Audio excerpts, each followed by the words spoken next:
Okay, so today we're going to dive into something that is so incredibly important during pregnancy, but honestly doesn't get talked about enough, and that is the health of your cervix.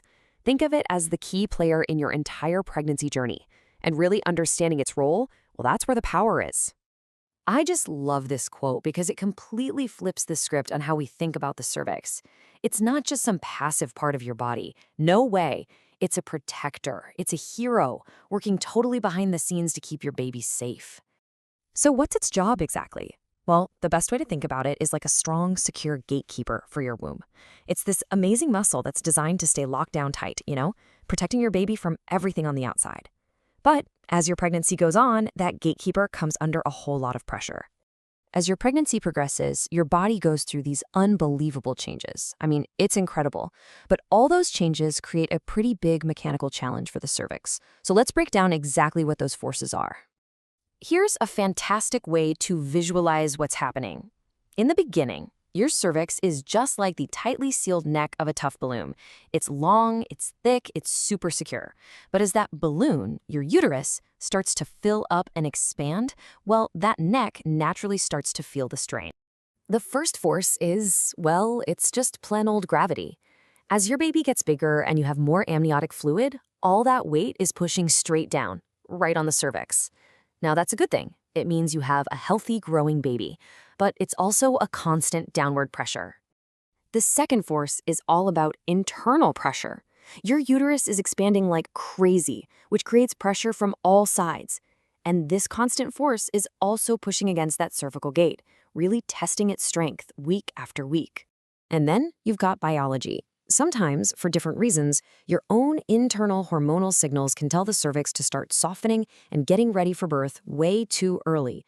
For some women, their cervix just isn't built to stand up to all these forces combined.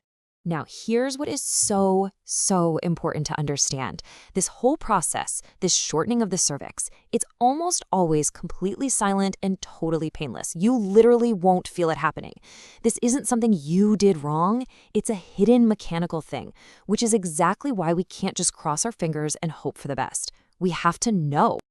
And this is where the modern data-driven approach comes in. I mean, this is the good news. Medical science has moved way beyond just hoping and waiting. We now have a clear plan to actually predict and prevent problems, which gives us the power to step in before it's too late. So how do we get this crucial piece of information? Well, the absolute gold standard is something called a transvaginal scan, or a TVS. You see, a regular scan on your tummy can be off by as much as 10 millimeters. That's a huge difference. Things like having a full bladder or even just the baby's head being in the way can totally block the view. The TVS just bypasses all that. It gives a crystal clear, super precise measurement. And yes, it is completely 100% safe. Okay, this is the number that matters. 25 millimeters. Remember that. It's not just some random number. It's the key clinical threshold that doctors are looking for. If the cervix measures less than 25 millimeters, especially between 18 and 24 weeks, that's clinically defined as a short cervix. It's a sign that the risk of preterm birth is higher and that we need a plan. This chart makes the whole action plan so easy to understand. Think of it like a traffic light.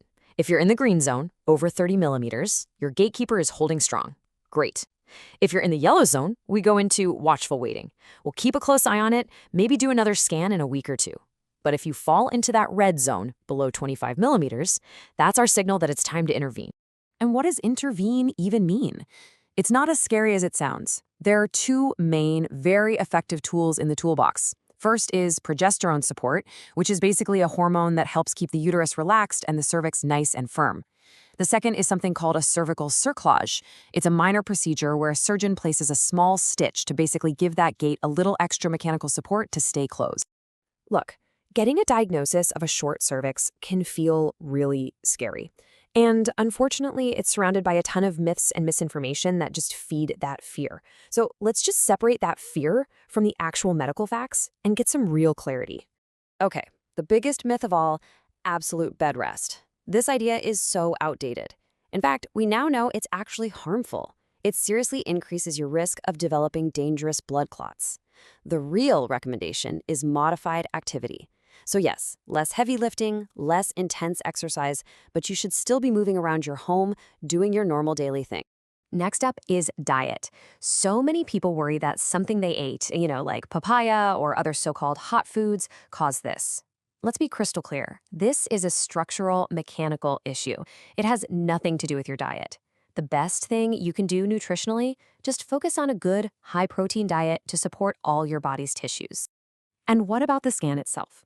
A really common fear is that the TVS probe could somehow poke the baby or cause an infection. The reality? The probe is sterile, it's always covered, and it doesn't even go inside the uterus. A 5-minute, totally safe scan is infinitely, infinitely better than missing a cervix that's silently starting to open. Now, even though the shortening itself is silent, it's so important to listen to your body for other potential warning signs. You really want to pay close attention to any new feeling of pressure or heaviness down there, a change in your discharge, losing your mucus plug, a dull backache that just won't go away, or of course, any leaking fluid. If you feel any of that, you call your doctor right away. So let's bring this all home. When it comes to guarding that precious gate for your baby, being informed isn't just a nice to have, it's everything. Your knowledge really truly is your power. This quote from Dr. Prashanth it gets right to the heart of it all.